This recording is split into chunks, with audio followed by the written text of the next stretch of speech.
Òkodoro Yorùbá tẹlifíṣàn ẹ̀ṣọ́ ní mara igba lé àṣà ní fa orílẹ̀-èdè sókè. Òkodoro Yorùbá tẹlifíṣàn kí ló fẹ́ tó bá ń bẹ̀. Ìdí ọdún là bẹ́lẹ́jọ́ máa wò ó níbi gbogbo àti nígbà gbogbo. Ohun ọ̀tún dúró dè ọ́ ń bẹ̀. Òkodoro Yorùbá tẹlifíṣàn. Oluwo kẹsẹ̀ bọ́ ṣòkòtò ìjà pẹ̀lú Ọọ̀ni. Ó pẹ́ tí inú ti ń bí Olúwo ìlú Ìwó, ọba Ràṣídì Adéwálé Àkànbí sí Ọọ̀ni, ọba Adéyẹyè ẹni ìtàn Ògúnwùsì.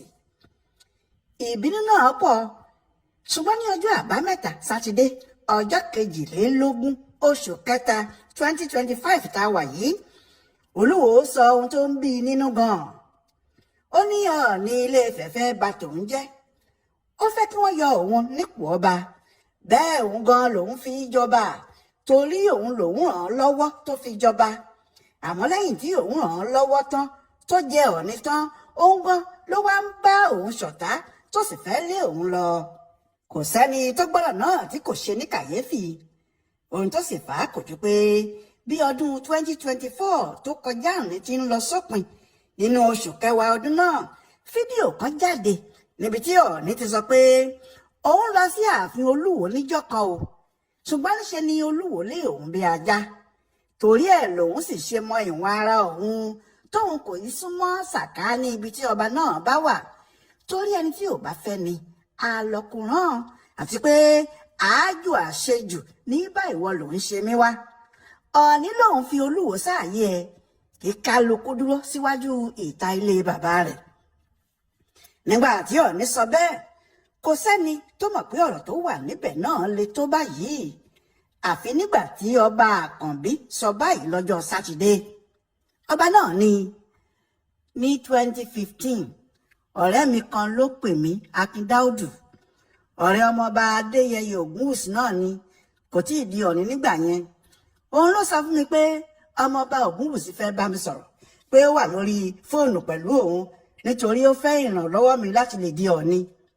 Mo mọ òun náà o, kì í ṣe pé mi ò mọ̀, àmọ́ ẹ̀gbọ́n ẹ̀ Túnjí Ògúnwùsì lèmi àti ẹ̀ jọ jẹ́ ọ̀rẹ́ nítorí ẹgbẹ́ ni wá. Èmi àti Túnjí Ògúnwùsì tí à ń pè ní Dòdò gba bí ọdún 8 lọ́wọ́ Adéyẹyè tó wá di Ọọ̀ni yìí.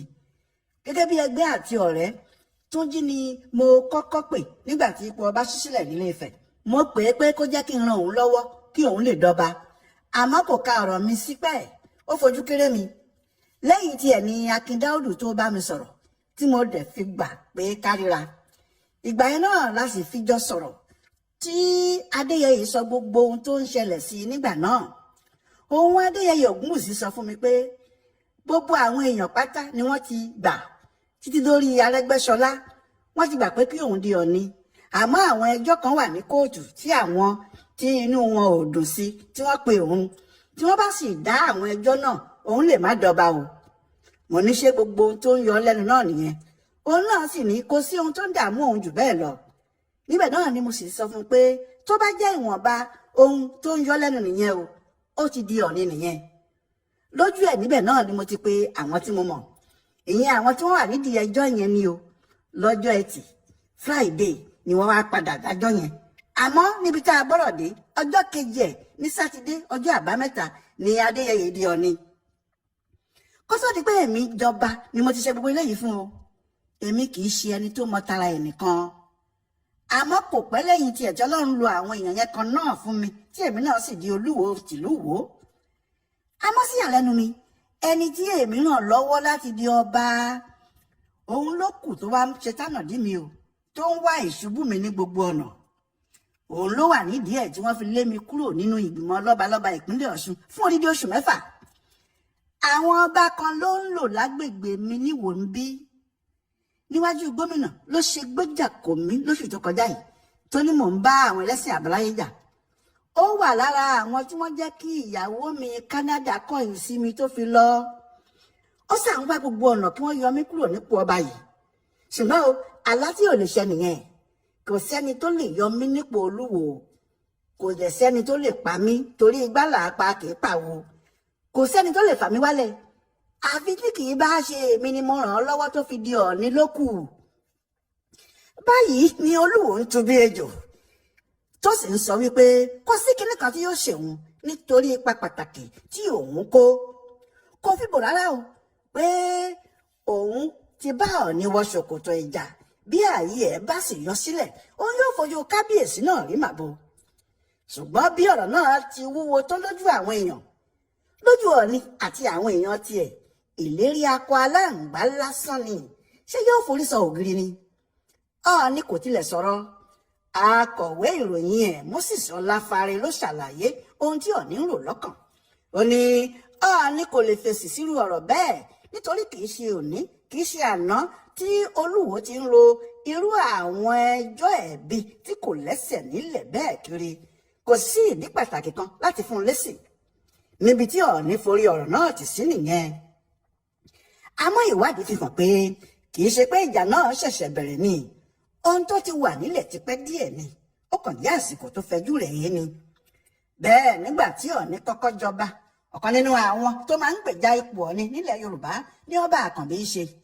Nítorí lásìkò kan táwọn èèyàn ìlú Ìbíní bẹ̀rẹ̀ sí bínú sí Aláké ilẹ̀ Ẹ̀gbá ní 2016 nígbà tí Aláké sọ pé ipò kẹta ni Ọba Ìbíní wà nínú àwọn ọba ilẹ̀ Yorùbá.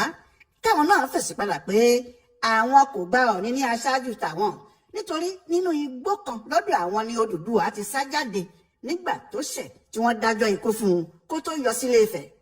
Olúwo jáde nígbà náà pé ọ̀rọ̀ tí Aláké Gbádébọ̀ sọ ọ̀rọ̀ gidi ni pé kí wọ́n má fi Ọ̀ọ̀ni wọ́lẹ̀ nítorí òun ni olórí gbogbo wa ní ilẹ̀ Yorùbá. Gbogbo èèyàn ló ní Olúwo ṣe dáadáa àti pé Olúwo yóò máa gbèjà Ọ̀ọ̀ni títí ayé ni àfi bí nǹkan ṣe yí padà bìrí. Nǹkan yí padà níbẹ̀rẹ̀ 2018 níbi ìpàdé àwọn lọ́balọ́ba kan tí wọ́n ṣe ní ìlú Port Harcourt ìpínlẹ̀ Rivers. Àwọn ọba ilẹ̀ Yorùbá kan tẹ̀lé Ọ̀ọ̀ni lọ síbẹ̀ torí òun ni alága kejì fún ẹgbẹ́ wọn. Ṣé alága méjì ní ẹgbẹ́ àwọn ọba àpapọ̀ ní Nàìjíríà yìí ni? Àwọn ọba tó tẹ̀lé Ọ̀ọ̀ni lọ kò yéé dúró lẹ́yìn ẹ̀ tí wọ́n sì ń fi hàn bí aṣáájú wọn. Àmọ́ Olúwo joyè àgùnfọn ní tirẹ̀, àgùnfọn tí kò forí balẹ̀ fẹ́nìkan. Kò fẹ́ kẹ́nìkan mọ̀ pé Ọ̀ọ̀ni lòun bá wá. Ó fẹ́ fi ara tiẹ̀ hàn bí ọba ńlá kan láàyè ara ẹ̀ ní. Nígbà tí pàdé fẹ́ parí tí wọ́n ní kí Ọ̀ọ̀ni wá dúpẹ́ lọ́wọ́ gbogbo àwọn tí wọ́n wá, Ọ̀ọ̀ni lọ ó sì dúpẹ́. Àmọ́ nígbà tó ń padà bọ̀ sórí ìjókòó ẹ̀, Olúwo ti wà lójú ọ̀nà. Ó ń bá mínísítà kan tí ààrẹ Buhari rán wá síbi ìpàdé náà sọ̀rọ̀. Ó sì tún ya fọ́tò pẹ̀lú àwọn míì. Ó sì ṣe bí ẹni pé òun kò rí Ọ̀ọ̀ni. Nígbà tí Ọ̀ọ̀ni dúró díẹ̀ tí Olúwo ò kúrò lọ́nà láwọn ẹ̀ṣọ́ Ọ̀ọ̀ni bá rọ́ dànù kúrò níbẹ̀ ni wọ́n bá fi kọjá lọ. Òun ni Olúwo bá kọ̀wé jáde níjọ́ kejì pé Ọ̀ọ̀ni ló ní kí àwọn ọmọ ẹ̀rọ òun dànù. Nítorí eléyìí ni Olúwo ṣe sọ̀rọ̀ kàṣàkàṣà sí Ọ̀ọ̀ni tó sì ṣàlàyé pé gbọ́ngbọ́n kan kò ju gbọ́ngbọ́n míì lọ o. Kò sì sí bí ọ̀bọ ṣe ṣe orí tí nàkí pàápàá ò ṣe. Ọba lòun, ọba náà lọ ní. Olúwo ní gbogbo gìràgìrà tí Ọ̀ọ̀ni máa ń ṣe kiri pẹ̀lú àwọn ẹ̀ṣọ́ tó ń tẹ̀lé yẹn kì í ṣe ohun tó dáa nítorí kì í ṣe kí ọba máa dẹ́rù ba àwọn aráàlú àti àwọn èèyàn ẹ̀. Kí ọba jẹ́ ọ̀rẹ́ àwọn aráàlú ẹ̀ ló dáa. Ohun tó sì ń sọ nígbà náà ni pé nítorí pé àwọn ẹ̀ṣọ́ Ọ̀ọ̀ni rọ́ òun dànù kì í ṣe irú àwọn ẹ̀ṣọ́ tó yẹ kí Ọ̀ọ̀ni máa kó kiri nìyẹn. Ó sọ̀rọ̀ sí Ọ̀ọ̀ni débi pé àwọn olóyè ìlú Ìwó lòdì sí. Kódà olóyè Abíọ́lá Ògúndòkun gbé ìwé jáde tó sọ pé kí Ọ̀ọ̀ni jọ̀wọ́ kó foríjì ọba náà. Ìyẹn Olúwo ó ní kò mọ ohun tó ń ṣe ni. Ó ní Ọ̀ọ̀ni kì í ṣe ẹni tí Olúwo gbọ́dọ̀ rí fín nítorí bàbá ló jẹ́ sí i. Àmọ́ inú Olúwo kò dùn. Ọ̀rọ̀ náà sì túbọ̀ burú sí i nígbà táwọn ìgbìmọ̀ lọ́balọ́ba ìpínlẹ̀ Ọ̀ṣun lé Ọba Àkànbí dànù fún odidi oṣù 6 tí wọ́n ní àwọn kò gbọ́dọ̀ rí nítòsí àwọn. Olúwo nígbàgbọ́ pé Ọ̀ọ̀ni ló jẹ́ kí wọ́n lé òun dànù bẹ́ẹ̀. Bẹ́ẹ̀ ọ̀rọ̀ náà kì í ṣe bó ti ṣẹlẹ̀ nìyẹn. Olúwo fúnra ẹ̀ ló fọwọ́ nàgà mú ìṣòro lókè. Ọ̀rọ̀ ìjà ilẹ̀ ló kó wàhálà bá Ọba Àkànbí, ìyẹn láàárín òun àti àwọn ọba tó wà lágbègbè rẹ̀. Olúwo ló pàṣẹ fáwọn ọba yìí pé ilẹ̀ yòówù tí wọ́n bá tà nílùú wọn àfi kí wọ́n wá sí ààfin òun láti gba rìsíìtì ilẹ̀ náà nítorí òun gbọ́dọ̀ mọ ilẹ̀ tí wọ́n tà níbẹ̀. Àwọn ọba wọ̀nyí ní irú eléyìí kò máa ṣẹlẹ̀ rí nítorí àwọn làwọn ní ìlú àwọn àti gbogbo ilẹ̀ tó wà níbẹ̀. Ọ̀rọ̀ náà ló di wàhálà ní gómìnà bá ní kí olórí ọlọ́pàá àdúgbò náà bá òun wádìí ẹ̀ kó sì wo bí wọ́n ṣe lè yanjú ẹ̀ pátápátá. Ni wọ́n bá fìpàdé sí ọ́fíìsì ọlọ́pàá tó ga jùlọ yìí o, ìyẹn AIG Bashiru Makama. Níbẹ̀ lọ̀rọ̀ ti ṣe bí ọ̀rọ̀ tí ọ̀kan nu àwọn ọba tí wọ́n jókòó nípàdé agbowó ti ọ̀gbáàgbá ọba Síkírù Akínlọ́pọ̀ ti sọ̀rọ̀ lọ́nà tí kò tẹ́ Olúwo lọ́rùn. Òun ló bá ya bo bàbá àgbàlagbà náà bí ìgbà tí ẹ̀bìtì bá ké mọ́ péré. Olúwo bá kó bítì ń tààrà fún bàbá oníbàbá, kò tiẹ̀ bẹ̀rù pé kábíyèsí lòun náà. Ó kó lílò gidi fún un, ìgbájú ìgbámú irú èyí tí kẹríkẹrí yìí bá lòde. Ọlọ́run ṣe lójú àwọn ọba míì tí wọ́n wà níbẹ̀ ni. Ọ̀gá ọlọ́pàá Màkàmà náà sì wà níbẹ̀. Ọsibítù ni wọ́n sì gbé ọba Akínlọ́pọ̀ lọ́gbẹ̀yìn. Bí kò sì jẹ́ wọ́n tètè rọ́ọ̀ṣẹ́ ẹ̀ lọ ni nǹkan míì bá ṣẹlẹ̀ nítorí ìfọ́tí oríṣiríṣi tó tọwọ́ Olúwo jáde sí bàbá oníbàbá náà lára. Ọjọ́ 14 oṣù kejì 2020 lélẹ́yìí ṣẹlẹ̀. Nígbà tí ìṣẹ̀lẹ̀ náà sì dé ìjókòó àwọn ọba lọ́jọ́ 21 oṣù kejì 2020 yìí kan náà, wọ́n ní kò sí ṣíṣe kò sí àìṣe, pé ìwòrì kì í rẹ̀ kú, eégún ò gbọ́dọ̀ na babaláwo. Bí eégún bá na babaláwo kí léwé kókò yìí ṣe, pẹ̀rẹ̀pẹ̀ léwé kókò yìí yá. Wọ́n ní àfi kí wọ́n fìyà jẹ Olúwo, kí wọ́n dá a jókòó sílẹ̀ fúngbà díẹ̀ kan náà, bóyá gbogbo ohun tó ń yọ ọ́ lẹ́nu yìí yóò kúrò lára ẹ̀. Lóòótọ́ Ọọ̀ni ló ṣe alága ìpàdé náà, àmọ́ ọba Wahab Adédòkun Ọ̀ràngún Ìlá ló kéde pé àwọn ti yọ Olúwo nípàdé àwọn fúngbà kan náà nítorí ohun tó ṣe. Ṣùgbọ́n kàkà kí Olúwo dojú ìjà ọ̀rọ̀ náà kọ Ọ̀ràngún, Ọọ̀ni ló mú sí i. Kí náà kò sì tán nínú ẹ̀ títí tó fi kúkú pariwo síta pé Ọọ̀ni lọ̀tá òun yìí.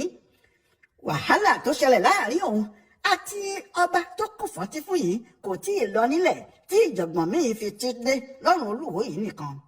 Àwọn ọmọ Ìwó tí wọ́n wà nílùú òyìnbó ni wọ́n kó ara wọn jọ, wọ́n sì gba lọ́ọ̀yà kan pé kó kọ̀wé síjọba ìpínlẹ̀ Ọ̀ṣun. Ọjọ́ 17 oṣù kẹfà ọdún 2020 ni wọ́n kọ̀wé náà. Ohun tí wọ́n sì sọ síbẹ̀ ni pé ọba Àkànbí kò yẹ ní ẹni tó gbọ́dọ̀ wà nípò ọba ìlú àwọn. Wọ́n ní kí wọ́n bá àwọn yọ dànù ní kíákíá ní pàápàá. Nínú lẹ́tà náà ni wọ́n ti sọ pé Olúwo tí wọ́n gbádé fún yìí tẹ̀wọ̀n dé ní o, pé ó ti ṣẹ̀wọ̀n l'Amẹ́ríkà kó tó di pé ó padà wá sílé, àti pé àwọn ìwà tó hù lọ́hùn-ún tó fi dèrò ẹ̀wọ̀n ìwà ìlójútini gbáà ni. Lẹ́tà náà lè débi pé ìjọba ìpínlẹ̀ Ọ̀ṣun gbìyànjú láti yọ kúrò nípò ọba lóòótọ́. Wọ́n wádìí ọ̀rọ̀ náà, wọ́n sì rí pé òótọ́ lohun tí àwọn ọmọ ìlú Ìwó tó wà nílùú òyìnbó wọ̀nyí ń sọ. Wọ́n ní ìjọba bá kọ̀wé sí Olúwo, kọmíṣánná Olúfẹ́mi Àkàndé ní kó wá ṣàlàyé bọ́rọ̀ ti rí fún ìjọba. Nígbà náà ni Olúwo bẹ̀rẹ̀ sí sáré kiri sí ọ̀dọ̀ àwọn ọba ilẹ̀ Haúsá tó sì bẹ̀rẹ̀ sí ariwo pé ìsìláàmù lòun ń ṣe láyé àti lọ́run òun. Bí kò sì jẹ́ ọba náà rin àwọn ìrìn yìí, wọn ìbá yọ nípò lóòótọ́ ni. Àmọ́ kì í ṣe Ọọ̀ni ló kọ̀wé, àwọn ọmọ ìlú Ìwó tó wà nílùú òyìnbó ni. Bẹ́ẹ̀ ni kì í ṣe pé wọ́n purọ́ mọ́ Olúwo, ohun tó ṣẹlẹ̀ ni wọ́n sọ.